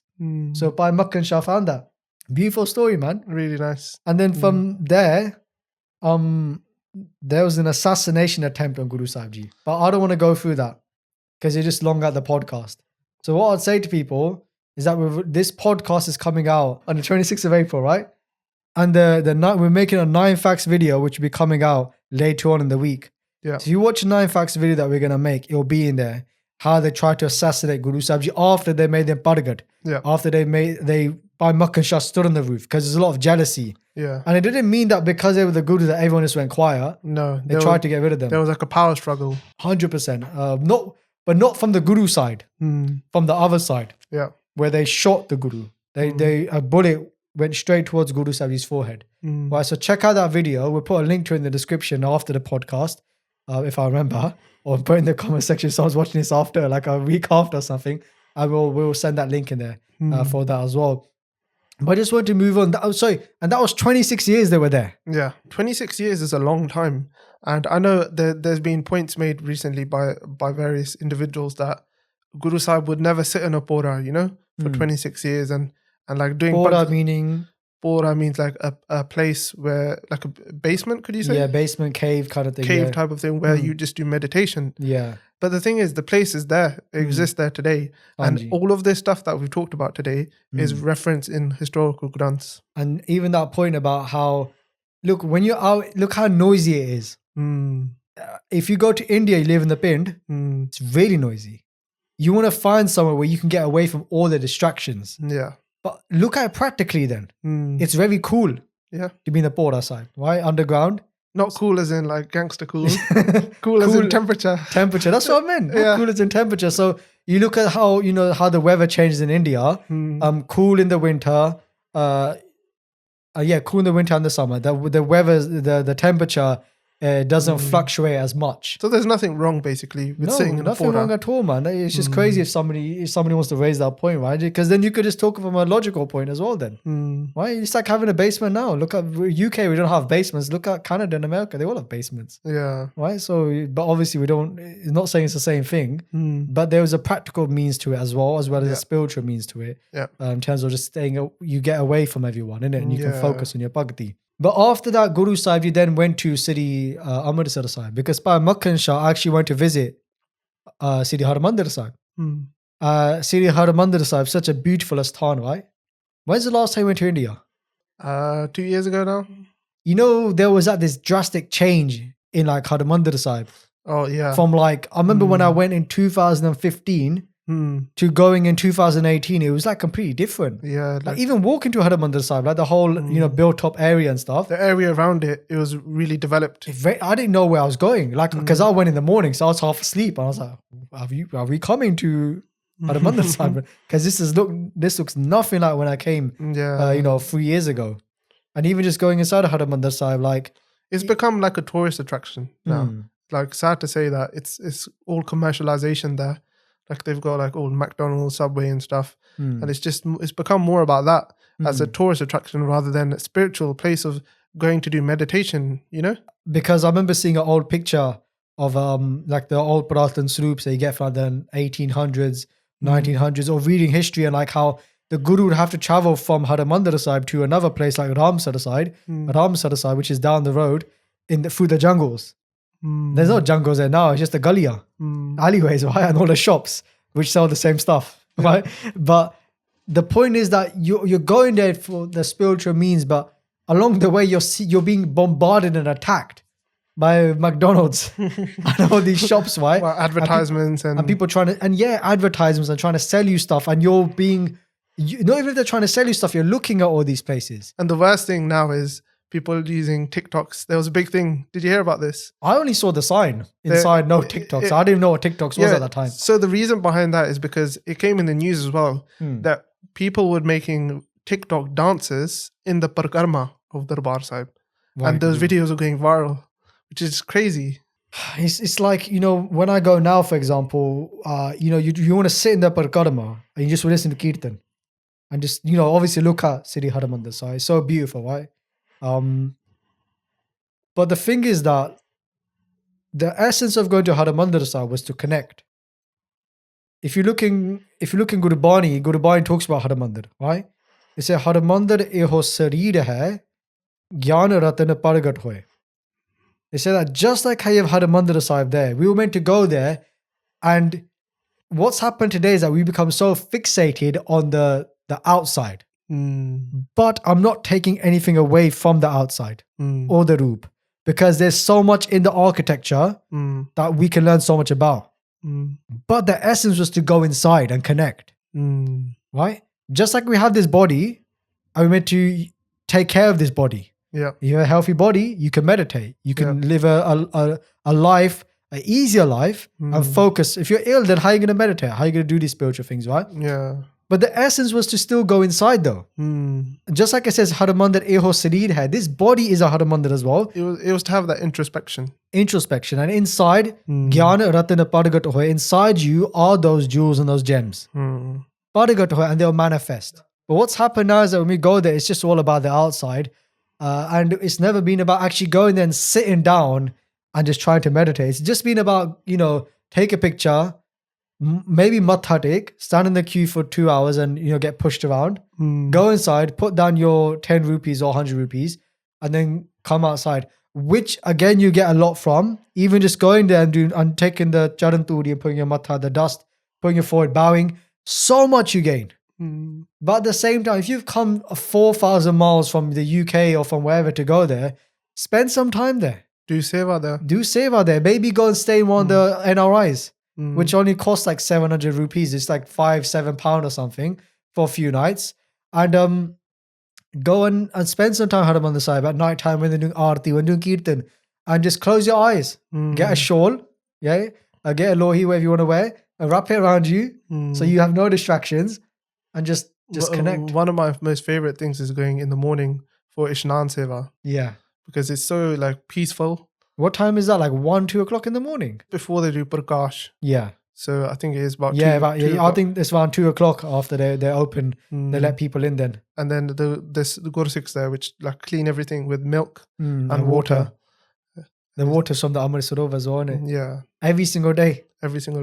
And there's people that do it every single day as well. Imagine, look how blessed those people are. Yeah. But how blessed are we if we get to just even go there and sit in that same place where our first Guru went, our second Guru went, third Guru, I don't think they went themselves, but they sent the fourth Guru, fifth Guru, sixth Guru, ninth Guru. 7th, 8th and 10th Guru I've not read about, but I'm not saying they haven't been there. Yeah. But just to know that Guru Nanak Ji went to that same place. Yeah. Written in our history. Guru Angad Dev Ji and Guru Nanak Ji would go together to the jungles where there was going to be Harmandir Sahib. They would go there, they would take walks together and go there. Right? And they would split up there. So what they would say is that Kartarpur Sahib and Khadur Sahib, the central point was Amritsar Sahib. So then they would meet there together and then they go back their own ways. Or by Lena Ji, Guru Angad Dev Ji would go to Kartarpur Sahib. They walk to Amritsar Sahib, which was just a jungle then, it wasn't a city. Then they go back to Khadur Sahib their way, and Guru Sahib go back to Kartarpur Sahib. And they say when they'd walk together, they'd walk for so long that they would forget where the time went when they walked together, Guru Angad Dev Ji and Guru Nanak Dev Ji. So beautiful, right? Yeah. So Guru Sahib Ji went there again after 26 years. But interesting is that they never actually got to go inside Harmandir Sahib. They were refused entry. Refused entry by the Masans. The Masans at the time. Because Harmandir Sahib, there's 4 doors. Yeah. 4 doors were locked. But even at Darshan Dowry, which is before that, which we have to walk through, then we have that path on the Sarovar, the pool, even that was locked as well. The Masans locked it because they didn't want Guru Sahib Ji to come there, because they thought that we have the power, we have all the wealth, if Guru Sahib Ji comes, they're going to take over and they're going to take all our wealth. So Guru Sahib Ji never got to go inside. Guru Sahib Ji did Ishnan in the Sarovar and they sat on the side under a tree. And that tree, that Asthan today is become a Gurdwara Sahib. I think it's called Gurdwara Tara Sahib. And you can go there today. It's literally, if before you walk into Harmandir Sahib, it's on the left-hand side, right next to Akal Takht Sahib. And you can do darshan of it as well. So it's because of the Masans basically. Yeah.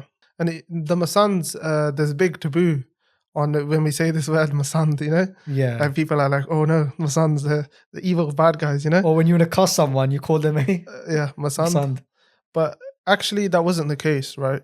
Because initially Guru Sahib made the Masand, and the actual name of Masand means Gaddi, means seat. So it was like a position of power that the Guru made. Okay. And that's written from Mahan Kosh. Initially, they were given a position of power and many of them did do their duty. You know, they were good Masands. But then because of a few bad eggs, you could say, they've been given a bad name overall. So the job of Masand was to do parchar, which is a big seva. Parchar of Sikhi. Parchar of Sikhi. Wow. And then also to collect the swand. So to go around and collect the swand and obviously use it for langar, use it for different types of seva. That's what the meaning? The swand meaning money from Sangat. Anji, 10%. Donations. 10% of people's earnings, right? Yeah. And I know someone asked a question recently about, you know, what is Dasvandan, as in what should we do with it? Who should we give it to? What is written in Gurbani about it? Guru Gobind Singh, you say, Sev kari inhi ki pavat, aur ki sev so haat na ji ko, which means that if you're going to serve somebody, then serve the Khalsa Panth. That is good to me. But then but we have to see what the actions of the Khalsa Panth. Not just somebody says, I'm Khalsa, give me your money, right? So if you're going to ask the question, who should I give it to? Yes, the Khalsa Panth, who are doing the seva, as in Langar di seva, you know, supporting other people, you know, the good kind of actions that we already know about. But if somebody's going to say, then what about other charities that are out there? Right? So you have some people that say that actually, no, you shouldn't. You should only give it to the Khalsa Panth.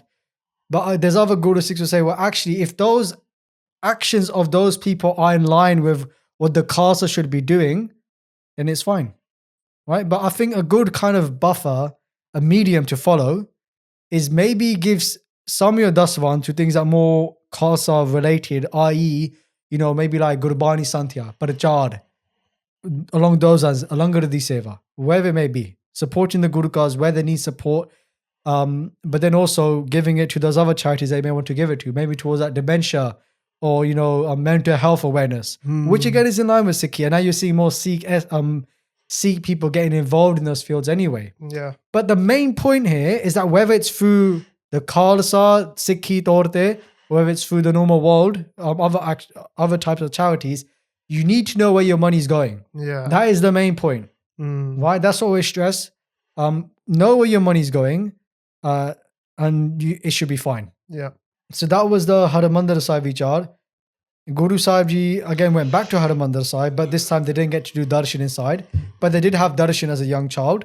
After Harmandir Sahib, there's a lot of history, but we're just going to skip all of that. From setting up Anandpur Sahib, to traveling to the east of India, to Guru Gobind Singh taking Prakash, Guru Gobind Rai Ji, to the point at which we touched upon earlier very briefly, about Guru Sahib Ji becoming a martyr, right? Sacrificing their life. Yeah. That was mainly due to Aurangzeb, who was the tyrant at the time, the Mughal leader, converting everyone to his own faith on a big level, that he thought to himself, instead of converting the people, why don't I just convert the leaders? So the leaders at the time, the Pandits, the Brahmins, they were in this difficult situation and they said, give us 6 months to make a decision. So Aurangzeb thought, that's fine. 6 months is enough time. Yeah. And in that time, after the 6 months, they're going to convert and then my job is done. Instead of going through like individuals, right? Convert the leaders, the people will follow. But what happened is that after those 6 months, they realized that the only one that can help them is the 9th Guru. So they came to the 9th Guru and they asked for their help. So what the 9th Guru did then was that they issued a challenge to the Mughal Raj, to the Mughal kingdom, and said that if you can convert me, then you can convert the whole of the Hindus. Yeah. And now that's even a better thing for the Mughals. Because now they don't have to convert all the leaders, they just go convert one person. One spiritual leader, and everyone else is going to follow. So basically, the whole of the Hindu faith now relies upon Guru Tegh Bahadur Ji. And this reminds me of a famous story that happened in recent times, which involved Indira Gandhi. So I'm sure a lot of people know about her, the Prime Minister of India at the time. Hanji. And it was the 300 years since Guru Tegh Bahadur Sahib Ji's Shahidi Purab, so the martyrdom. Hanji. And there was a really big remembrance program happening, like Smagam happening in Delhi. Okay. And they say over 22 lakh people were there. Wow. So how much is that? 2.2 million. So crazy amount of people there that day. And all these politicians and like the Prime Minister and everyone was there. And one other person was there who was Sant Kartar Singh Ji, Khalsa Pindra Wale. And what happened is at that Smagam, when the Prime Minister walked in, Indira Gandhi, everyone got up and greeted her in the darbar. Only one person stayed sitting, and you can guess it was Sant Kartar Singh Ji, right? And what happened is afterwards, when they came up on stage, because everyone was doing like speeches and stuff, and Sant Kartar Singh Ji said, like, because they were very straightforward, they said, look, you shouldn't ever get up and greet someone in Guru Sahib Darbar. And they said, look, even if, so they spoke directly to Indira Gandhi here, even if you were to give your head as many times as you have hairs on your body, you wouldn't be able to live up to the sacrifice Guru Tegh Bahadur Sahib Ji did for you. And without Guru Tegh Bahadur Sahib Ji, you would probably be wearing a veil, which means like you would be a Muslim right now, because the Hindus would be finished. And so we should be bowing down to the greatest Guru. We shouldn't be bowing to a Prime Minister, especially in the darbar of the Guru. So that point about Santaji saying that you shouldn't stand up for anyone else in Guru Sahib's darbar, basically mean that when in the Guru's darbar, all the respect should be going to Guru Sahib, to Guru Sahib Ji, and nobody else should be given more, even equal respect in the Guru's court, right? Which is what happened at that time, right? At that point. That's 300 years later, right? 1675. So that would be 1975 that took place, right? Yeah. So Guru Tegh Bahadur Ji, again, when they issued that challenge, and when they reached Delhi, Chandni Chowk, a long story, but what's interesting fact is that along the way, 12,400 soldiers accompanied the Guru. First 400 were sent with the Guru to make sure that they don't try and escape. And then Aurangzeb was so afraid that other soldiers would come and attack, i.e. the other Hidaraje, that he sent another 12,000 soldiers to accompany the Guru. And when Guru Sahib Ji came, there's a lot of things that happened, a lot of taunting, which you talked about, with the last thing in the test, where Guru Sahib Ji challenged him with a sword. But another thing that happened at that time was Guru Sahib Ji was inside a cage, and they started writing letters to their family back in Anandpur Sahib. And those letters are very famous because there's a shabad in Gurbani that we very famously talk about, which is Sulok Mananava, right? And we're actually releasing a Kirtan track for that as well. Yeah. In a few days, it should be coming out as well. Yeah. So make sure you guys check that out. The Kirtan track Sulok Mananava for Guru Sahib Ji's Prakash Purab in celebration of that. Yeah. And just to give some context to that, Bani, so there's 52 saloks in there and 5 dohare. Very simply, about 57 couplets. Yeah. The first 49 were written their couplets written to the Sikhs in Anandpur Sahib, giving them teachings. Yeah. Beautiful. You can search it yourself online. Then the 50th, 51 and 52nd, they're written to their mother and their wife, giving them teachings as well. Yeah. And then the first dohara that comes after the 52 saloks is a letter to their own son, Sri Gobind Rai Ji. And this is quite an unknown fact, right? That in Guru Granth Sahib Ji Maharaj, there is actually Gurbani written by Guru Gobind Singh Ji, by the 10th Guru. Hanji. And it comes in this slok.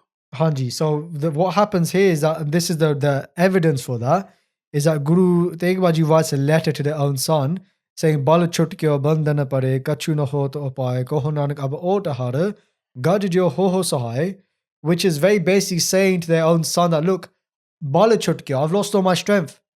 Bala chutkyo bandhana pare, I'm in shackles. Right? Kachu no ho to upaye, I have no hope. Koho nanak ab ota hara, gajjo ho ho sahai, that my only support now is Vaheguru. Like how they saved the elephant, which is a story in itself, where they were going to be drowned, and God saved them. Only God can save me now. So that was what they're saying physically. It was like a test. Like a test. It was definitely, that was the word that's used as well. It was a test. But the deeper meaning that they were saying to their son, because Gurbani has many layers, right? We talked about this in the first podcast, the Guru Nanak Ji podcast. The deeper meaning was that they were saying to their own son that Bal chut gaya, all of Hindustan has lost its strength because these Mughal leaders, Bandhan pare, they're all in shackles. Yeah. They have no hope. Now you are their only hope. Sri Gobind Raji, my son, you're their only hope. Again, another test. This is a father saying to their own son, who's 9 years old at this time, that you are the support of the whole of this world, of all the Hindus right now. So what happens next? The son reads the letter, Guru Gobind Raji, and they send the letter back. So your point that you made, bro, about Guru Gobind Singh Ji having Bani in Guru Granth Sahib Ji, it is said that there's one salok in Guru Granth Sahib Ji that is written by Guru Gobind Singh Ji, and it's this salok, Bal hoa, bandhan chute, sab kich ho to upaay, Nanak sab kich tumhare haath mein, tum hi ho to sahay. And to give more reference to that, all the handwritten sarups of Guru Granth Sahib Ji, Baba Deep Singh Ji, Bhai Mani Singh Ji sarups, 6 from Guru Gobind Singh's time, you'll find in there, it'll say Mahalla Daswa. Yeah. Sarups at Sri Patna Sahib as well. There's a Granth called Gurbani Arth Pandar. Within there, it gives many, many references to Puratan Sarups that had Mahalla Daswa written in there. So like we have Mahalla Pehla. Yeah. We know that's by Guru Nanak Dev Ji Maharaj. Mahalla Daswa, in this case, we know it is It's definitely the 10th home of Guru Nanak Dev Ji. So Mahalla Pehla, Mahalla can mean the home of the first Guru. Mahalla Duja, second Guru. Daswa, 10th Guru. Yeah. So Guru Gobind Singh Ji has a salok in Guru Granth Sahib Ji Maharaj Ji, which again, like you said, many people don't know about. So what does that mean? They said that Bal hoa, bandhana chote, that so this is them applying to their father's test. And they said that, hey Pitaji, when you, oh my father, when you give this shahidi, then the whole of Hindustan will have power again. Their strength will be restored from your shahidi. Bal hoa, bandhana chote, and all their shackles will be broken. Nanak sahib ke tumhare haath mein, oh my father, the 9th form of Guru Nanak Ji, everything is in your hands. You are the support of everyone. So they passed that test. And they say that after that, the Guruship was given to their own son. The Guru Sahib Ji, again, dhyan tarke, like we said, by concentrating, they gave that Guruship to their own son. They sent the Nariyal, the Panch Paise, but they also sent 3 other letters with their son as well, which are the dohre that come afterwards. And that's when the Guruship was given to their own son. And at that time, there was also another famous Gursikh, right? By Martyrdom Ji. Hanji. And they gave Shahidi during the same time, right? Hanji. So by Martyrdom Ji, by Satyadas Ji, by Diyala Ji, we just talk about by Martyrdom Ji for time's sake. But again, this is where listen to Katha, we're trying to build that bridge between listen to Katha to get the more in-depth knowledge of this stuff. By Martyrdom Ji was sawn in half. Because they saw what was happening to Guru Tegh Bahadur Ji, how they're taunting the Guru, how they're disrespecting the Guru. And they said that, look, you can't do this to my Guru. And when they heard this, they told Aurangzeb and they issued a punishment of sawing them in half. So by Martyrdom Ji being sawn in half, they weren't screaming, they weren't worrying, they started doing Japji Sahib the part. Right? The first prayer Sikhs do every morning. When you talked about earlier about Guru Tegh Bahadur Ji being beheaded, they first read Japji Sahib, the part, then they lowered their head, and then the executioner went to swing their sword. Even Guru Arjan Dev Ji, they read Japji Sahib. Even Sikhs you meet today, they do Japji Sahib as their last part. Right? So by Martyrdom Ji was reading Japji Sahib the part, the Ada, the saw is going back and forward, cutting them in half. But even though it's cutting them in half, they're still reading Japji Sahib the part. And I remember hearing that even from both sides of their body, because if you imagine the saw started at the top of their head, is going through their head, both sides of their body reciting the part. Yeah, it comes here as well. It says, Donho tanate japji pade. Donho means from both. Donho tanate from both bodies. Japji pade. Japji Sahib the part is happening. So that's written in Guru Pratap Suraj Granth as well. From both sides. So that's unbelievable to hear, right? And people nowadays, they doubt that this stuff is possible. Like, how can the body be reciting Gurbani? Yeah. But there's examples in recent history with Sant Gyani Gurbachan Singh Ji. That one time they were a bit ill, so they went to like a hospital, and there was a doctor there who was like a Gursikh, he was a Sikh Sardar, And when he saw Santaji, he recognized that they must be like a Chardhi Kala Gursikh, because they've got like a big jatha of Singhs with them. And so when he realized that this was like a Chardhi Kala Gursikh, he got happy and he had a little bit of pride there. And so he said to Sant Gyani Guru Bhajan Singh Ji that, look, I've met many great Sants in my life. I've met Sant Attar Singh Ji, Mustawane Sahib wale. And he said that I'm at this avastha now that when I sit in a car and attend... Avastha meaning spiritual state. Avastha meaning spiritual level, you know? Yeah. And he said, whenever I sit in a car and turn the engine on, my body can automatically jap naam. No way. With the rhythm of the engine. Yeah. So he had this bit of pride, you know, that I'm at this level. To be fair. Yeah. And so Vade Mahapurush, being humble, they just said, like, that's great, you know? It's amazing. And they didn't say much more. But then when this doctor, he came, he had something called a stethoscope. So you know that headphone thing doctors have? Yeah. When they put in the ears and they listen to your like heartbeat. Yeah. And so he put that on Santaji's body. And when he put it on Santaji's body, all he could hear was Vaheguru, Vaheguru. And wherever he put it on Santaji's body, he could only hear like naam coming from Santaji's body. And it even comes in Gurbani that Gurmukh Rom Rom Harityava. That with every hair in your body, the Gurmukhs are japping naam. So we've given the references from the past, more recently, and Gurbani reference as well to it, right? Of how this is the case where Guru Sikhs go to such a spiritual level, but that each rom, each pore in their body would say God's name, right? So Bhai Martyrdom Ji gave Shahidi at that time, being sawn in half. Bhai Satyadas Ji was burnt alive. Bhai Diyala Ji was boiled alive. And then Guru Tegh Bahadur Ji was beheaded in Delhi at that time. So just that point about Guru Tegh Bahadur Ji, I'm wrapping up as well, that to give their life for martyrdom, this is something that we mainly hear about in Guru Sahib Ji Jivan, right? But I guess today's podcast mainly focus on the life of Guru Sahib Ji.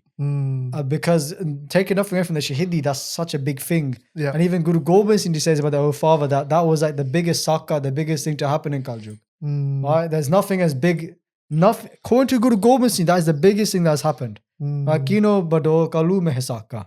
The biggest thing to happen in Kaljug. It's unheard of. From the for a spiritual leader, can you imagine someone like the Pope giving their life for another religion? Or like someone on that level? Yeah. Like the Guru Sahib was the leader of a whole religion, you know? Whole faith. A whole faith. So that is such a big thing. But we wanted to also give time and share light on the rest of their Jivan as well, because we're celebrating their Prakash Purab. Right? So we talked about many things in this podcast. Please forgive all the mistakes that we made in the podcast. And just one other point as well, that we are still learning and we do make a lot of mistakes. So again, this is a disclaimer at the end of the podcast, which we should probably put at the start of the podcast as well, that we do make mistakes, but hopefully as we keep making these podcasts, we can refine our skills of speaking and, you know, doing our research and sharing that with the Sangat. And maybe in the next podcast, if you guys want, we'll let you know how we set up the podcast as well. Yeah. If people might be interested in how much work actually goes into having to set up the podcast at the start, especially, by the time we've set everything up, we're already knackered. Yeah. And then we got to talk for like an hour or two, right? So let us know if you want to know about that kind of stuff as well. If you have any questions on what you guys want to see going forward. Again, we know that we released a Vaisakhi podcast before this, which was just us two. And now we've done this topic as well. But we'll definitely have more guests in the future. Many lined up now. So you may not see us together for a while. Sad face, right? But definitely let us know. And again, please forgive all the mistakes made. Thank you so much. Thanks for listening. Waheguru Ji Ka Khalsa, Waheguru Ji Ki Fateh.